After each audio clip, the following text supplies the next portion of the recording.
नमस्कार विद्यार्थी मित्रांनो, अभ्यास मित्र परिवारामध्ये तुम्हा सर्वांचं स्वागत आहे. मित्रांनो, आज आपण 14 फेब्रुवारी 2026 रोजीचा करंट अफेअर्सचं सेशन बघणार आहोत. मित्रांनो, आज आपल्या ॲप्लिकेशनवर 20% डिस्काउंट जे आहे ते असणार आहे महाशिवरात्रीच्या निमित्ताने. तुम्ही कोणताही कोर्सेस घ्यायला गेले तर महाशिवरात्रीच्या निमित्ताने 14 आणि 15 तारखेला 20% डिस्काउंट जे आहे ते तुम्हाला ॲप्लिकेशनवर बघायला मिळणार आहे. सुरू करूया आजचं सेशन. आजच्या सेशनमध्ये आजचं सेशन सुरू करण्यापूर्वी आपण मासिक तयार करतोय आता इथून पुढं प्रत्येक महिन्याचं. तर हे मासिक जे आहे जानेवारीचं ते तुम्हाला ॲप्लिकेशनवर बघायला मिळेल. प्लस या बॅचेस घेण्याची हे 2 दिवस सुवर्ण संधी आहे, कारण 16 तारखेपासून लेक्चर सुरू होत आहे आणि 20% डिस्काउंट पण तुम्हाला या बॅचेसवर आता मिळणार आहे. सुरू करूया. पहिला क्वेश्चन, महिला शांतता आणि सुरक्षा निर्देशांक 2025-26 मध्ये भारताचा क्रमांक किती आहे? तर महिला शांतता सुरक्षा निर्देशांक जो आहे त्यामध्ये भारताचा क्रमांक 131वा आहे. हा निर्देशांक कोणी दिलेला आहे? तर George town institute for woman. आपण जर बघितलं तर peace and security and Peace Research institute Oslo यांच्या मार्फत हा निर्देशांक जो आहे तो देण्यात आलेला आहे. आपण जर बघितलं Georgetown institute for woman peace security research institute असं जरी म्हटलं तरी याला चालेल. हे कुठं आहे? तो ओस्लो मध्ये आहे. भारताला या निर्देशांकानुसार 0.607 गुण मिळालेले आहे. या गुणांसह भारत 131व्या क्रमांकावर आहे. आपण जर बघितलं तर हे गुण देताना वेगवेगळ्या निर्देशकांचा 13 निर्देशकांचा विचार करण्यात आलेला आहे. टॉप 3 देश जर बघितले तर पहिल्या क्रमांकावर डेन्मार्क, दुसऱ्या क्रमांकावर आइसलँड आणि तिसऱ्या क्रमांकावर नॉर्वे हा देश आहे. सगळ्यात शेवटी अफगाणिस्तान हा देश आपल्याला या निर्देशांकामध्ये बघायला मिळतो. दुसरा प्रश्न आहे. हा प्रश्न 100% परीक्षेमध्ये विचारला जाईल. प्रश्नामध्ये 100% येणार. भारतातील पहिले 100% दृष्टीहीन पूर्णपणे अंध महिला सिव्हिल जज कोण बनणार आहे? तर भारतातील पहिल्या 100% आपण जर बघितलं तर दृष्टीहीन जज जे आहे ते थान्यानाथन या बनणार आहे. तर आपण जर बघितलं तर केरळ लोकसेवा आयोग जसे भारताचा महाराष्ट्राचा जो MPSC तसं केरळचा KPSC आहे. तर KPSC अंतर्गत दिवाणी न्यायाधीशाची जी परीक्षा आहे तर त्यामध्ये त्यांनी प्रथम क्रमांक मिळवलेला आहे थान्यानाथन यांनी. आणि आता त्या केरळमध्ये पहिल्या पूर्णपणे अंध असलेल्या महिला न्यायाधीश बनणार आहे आणि देशातली पहिली न्यायाधीश असणारे पूर्ण अंध. बघा विद्यार्थी मित्रांनो, प्रसिद्ध महिला आपण इथे बघून घेऊया. महाराष्ट्राच्या पहिल्या महिला उपमुख्यमंत्री सुनेत्रा पवार आहे. रुद्र सशस्त्र हेलिकॉप्टर उडवणारी पहिली महिला वैमानिक हंसजा शर्मा आहे. भारतीय विमानतळ प्राधिकरणाच्या पहिला महिला मानव संसाधन संचालक निवेदिता दुबे आहे. मणिपूरच्या पहिल्या महिला उपमुख्यमंत्री ज्या आहे त्या नेमच्या किम गेन आहे. संयुक्त राष्ट्र पर्यटन संघटनेच्या पहिल्या महिला सरचिटणीस शेखा अल नोवेस आहे. ओडिशा येथे पहिल्या महिला मुख्य सचिव कोण बनले आहेत? अनु गर्ग. प्रेस क्लब ऑफ इंडियाच्या पहिल्या महिला अध्यक्ष संगीता बरुआ पिश्रोती. व्हेनेझुएलाच्या नवीन हंगामी राष्ट्रपती डेल्सी रॉड्रिग्ज. मेघालय उच्च न्यायालयाच्या पहिल्या महिला मुख्य न्यायाधीश रेवती मोहित डेरे. CRPFच्या मार्चिंग तुकडीचं नेतृत्व करणारी पहिली महिला सिमरन बाला. दक्षिण ध्रुवावर पोहोचणारी सर्वात तरुण भारतीय महिला जी आहे ती आहे काम्या कार्तिकेयन. आणि इंडियन मिलिटरी अकादमी मधून पदवीधर झालेल्या पहिल्या महिला अधिकारी सई जाधव. तिसरा प्रश्न आहे. मुलींना जन्मापासून पदवीपर्यंत आर्थिक मदत देण्यासाठी कोणत्या राज्य किंवा केंद्र शासित प्रदेश सरकारने लखपती बिटिया योजना सुरू केली आहे? तर लखपती बिटिया योजना जी आहे मुलगीच्या जन्मापासून तर आपण जर बघितलं तर मोठी होईपर्यंत तिला 1 लाख रुपयाची वेगवेगळ्या टप्प्यावर मदत केली जाणार आहे. आणि यासाठी लखपती बिटिया योजना जी आहे ती दिल्ली सरकारने सुरू केलेली आहे. तर ही जी रक्कम आहे ती हप्त्यामध्ये वेगवेगळ्या वेळी दिली जाणार आहे. तर आपण जर बघितलं तर दिल्लीची योजना आहे महाराष्ट्राच्या धर्तीवर सुरू करण्यात आली, पण महाराष्ट्रापेक्षा वेगळी. महाराष्ट्रामध्ये प्रत्येक महिलेला 1,500 रुपये जे आहे ते दिले जात होते, पण इथं प्रत्येक टप्प्यावर पैसे जे आहे ते दिले जाणार 1 लाख रुपये. तर ही गोष्ट लक्षात घ्यायची आहे. पुढे जाऊया. जागतिक रेडिओ दिन 2026 कधी साजरा केला जातो? तर जागतिक रेडिओ दिन साजरा केला जातो 13 फेब्रुवारी रोजी. 13 फेब्रुवारी या दिवशी 1946 ला संयुक्त राष्ट्राचा जो रेडिओ आहे त्याने प्रसारण सुरू केलं होतं, म्हणून हा दिवस जो आहे तो जागतिक रेडिओ दिन म्हणून साजरा केला जातो. या वर्षीची थीम आहे रेडिओ अँड आर्टिफिशियल इंटेलिजन्स, घोषवाक्य AI is a tool not a vice. जागतिक रेडिओ दिनानिमित्ताने ऑल इंडिया रेडिओ रायपूरमध्ये एक बैठक जी आहे ती आयोजित करण्यात आली होती. पाचवा प्रश्न आहे, भारताच्या अध्यक्षतेखाली नवी दिल्ली येथे झालेल्या पहिल्या ब्रिक्स शेर्पा बैठक 2026 चं अध्यक्षपद कोणी भूषवलेलं आहे? तर शेर्पा काय असतात, एखाद्या गोष्टीचं नेतृत्व करणारा जो व्यक्ती असतो तर त्याला काय म्हटलं जातं, शेर्पा म्हटलं जातं.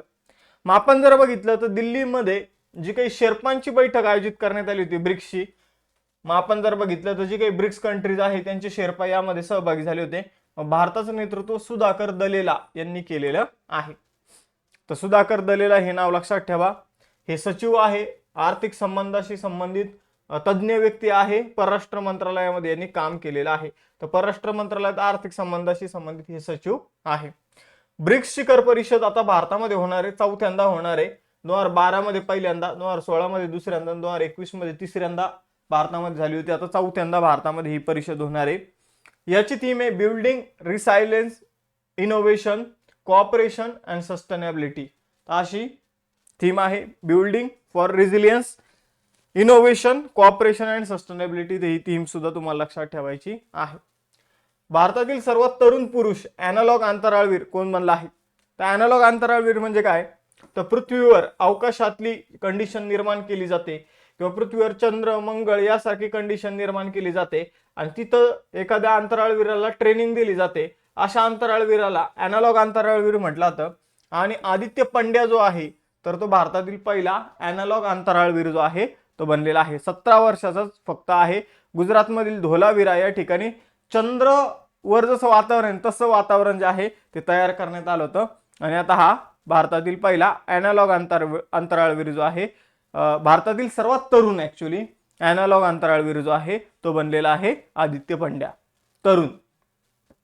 मित्रांनो, आपल्या सध्या सुरू असलेल्या बॅच आहे धुरंधर बॅच, राज्यसेवा कंबाईन फाउंडेशन बॅच. या बॅचेस घेण्याची डिस्काउंट असल्यावर सुवर्ण संधी असते. त्याचबरोबर 21,000 PYQ ची बॅच, त्याचबरोबर नोट्स पॅक. या बॅचेस जॉईन करताना तुम्हाला कुपन कोड अप्लाय करायला येईल. तर उद्याचं महाशिवरात्रीचं डिस्काउंट कुपन कोड असेल, सगळ्यांनी अप्लाय करा आणि ज्या ज्या बॅचेस घ्यायची इच्छा होती त्या बॅचेस घेऊन टाका. आपलं टेलिग्राम आणि इंस्टाचं पेज आहे ते फॉलो करायला विसरू नका. 7वा प्रश्न आहे, फेब्रुवारी 2026 मध्ये भारतीय हवाई दलाचा सर्वात मोठा हवाई सराव वायुशक्ती 2026 कोणत्या राज्यात आयोजित केला जाणार आहे? तर वायुशक्ती युद्ध सराव जो आहे तो राजस्थानमध्ये आयोजित केला जाणार आहे. या युद्ध सरावामध्ये जर बघितलं तर राजस्थानमध्ये या युद्ध सरावामध्ये जर बघितलं पहिले विमानं बघून घेऊया. Rafale, Tejas, MiG-29, Sukhoi 30 MKI, Mirage 2000, MiG-21, Jaguar ही विमानं यामध्ये सहभाग घेणार आहे. त्याचबरोबर प्रचंड आणि ध्रुव ही स्वदेशी हेलिकॉप्टर सुद्धा यामध्ये सहभाग घेणार आहे. आणि हा युद्ध सराव Pokhran field firing range Jaisalmer जिल्ह्यामध्ये राजस्थानमध्ये होणार आहे, जिथे आपला हवाई दल आपल्या क्षमतांचं प्रदर्शन करताना आपल्याला दिसणार आहे. पुढील प्रश्न आहे, फेब्रुवारी 2026 मध्ये होणाऱ्या दिल्ली खेल महाकुंभसाठी ब्रँड अँबॅसेडर म्हणून कोणाची नियुक्ती करण्यात आली? तर दिल्ली खेल महाकुंभ 2026 साठी ब्रँड अँबॅसेडर जो बनलेला आहे तर तो बनलेला आहे शिखर धवन. आपण जर बघितलं तर दिल्ली सरकारने टीम इंडियाचा माजी क्रिकेटपटू शिखर धवनला दिल्ली स्पोर्ट्स महाकुंभ किंवा खेल महाकुंभचा ब्रँड अँबॅसेडर बनवलेलं आहे. हा महाकुंभ 13 फेब्रुवारी 2026 पासून दिल्लीमध्ये सुरू होत आहे, ज्यामध्ये हजारो तरुण जे आहे ते सहभागी होत आहे. 9वा प्रश्न इम्पॉर्टंट आहे, परीक्षेमध्ये विचारला जाईल. फेब्रुवारी 2026 मध्ये झालेल्या आशियाई नेमबाजी अजिंक्यपद 2026 मध्ये मनू भाकरने 25 मीटर पिस्तूल प्रकारात कोणतं पदक जिंकलं?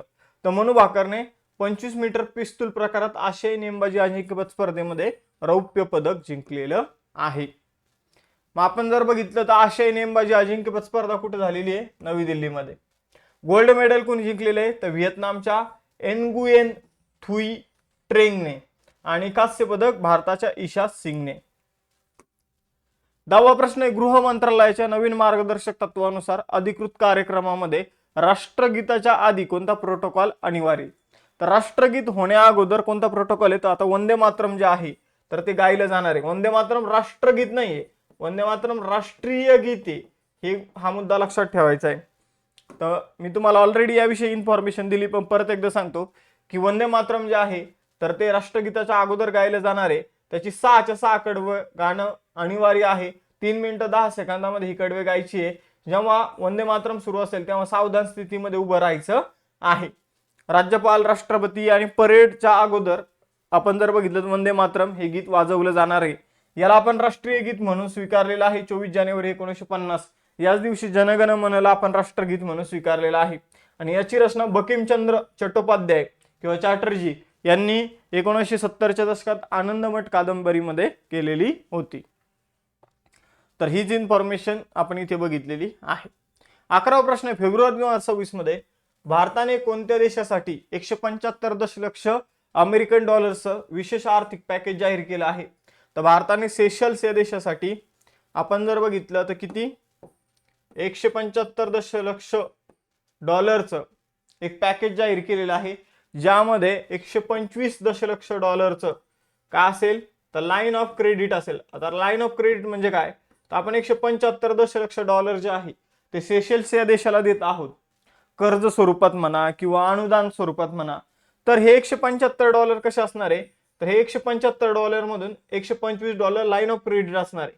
म्हणजे हे कर्ज अशा प्रकारचं असतं की सेशल्स मध्ये उड्डाण पूल बनवले जाईल, रस्ते बनवले जाईल, वेगवेगळ्या गोष्टी बनवल्या जाईल, पण हे पैसे जे आहे ज्या गोष्टी बनवण्यासाठी वापरले जाईल त्या गोष्टी बनवण्याचा कॉन्ट्रॅक्ट भारतीय कंपनीला द्यावं लागणार आहे. तर याला म्हणायचं line of credit. For example सेशलमध्ये जर बंदर बांधायचं असेल तर 125 दशलक्ष डॉलर त्यांना लाईन ऑफ क्रेडिट दिलं, मग ते त्यामधून बंदर बांधू शकते, पण ते बंदर बांधण्याचं कॉन्ट्रॅक्ट भारतीय कंपनीलाच मिळायला हवं. आणि 50 दशलक्ष डॉलर जे आहे ते अनुदान म्हणून दिलेले, ते त्यांनाच आपण दिलेले आहे. तर अशा प्रकारची मदत आपण सेशल्सला केलेली आहे. सेशलचे अध्यक्ष कोण आहे, डॉक्टर पेड्रिक हर्मिनी. पुढे जाऊया. INCOIS ने म्हणजेच Indian national centre for ocean information सर्व्हिसेसने त्यांच्या 27व्या स्थापना दिनी जेली AIP पोर्टल आणि समुद्र 2.0 मोबाईल ॲप आणि सिवास अर्ली वॉर्निंग सिस्टम कुठं लॉन्च केलं, तर हे त्यांनी लॉन्च केलं हैदराबादमध्ये. कुठे लॉन्च केलं, हैदराबादमध्ये. तर या गोष्टी त्यांनी हैदराबादमध्ये लॉन्च केलेला आहे. आपण जर बघितलं तर Indian national centre for ocean information services ची स्थापना 1999 मध्ये झालेली आहे. पृथ्वी विज्ञान मंत्रालयाअंतर्गत ही काम करते. हिचं मुख्यालय हैदराबादमध्ये आहे. आजच्या सेशनचे टेस्ट क्वेश्चन तुमचं काय काय आहे, तर महिला शांतता आणि सुरक्षा निर्देशांकामध्ये भारताचं स्थान काय आहे, वायुशक्ती नावाचा युद्ध सराव कुठे आयोजित केला जात आहे, आणि ब्रिक्स शेर्पा परिषदेमध्ये भारताचं नेतृत्व कोणी केलं, आणि भारतामध्ये ही ब्रिक्स परिषद कितवी होणार आहे, कितव्यांदा होणार आहे हे तुम्ही सांगायचं आहे. तर आय होप लेक्चर आवडलं असेल. लेक्चर आवडलं असल्यास लेक्चर लाईक, चॅनलला सबस्क्राईब करायला विसरू नका. थांबूया इथे, भेटूया नेक्स्ट सेशनमध्ये. चलो बाय बाय, जय हिंद.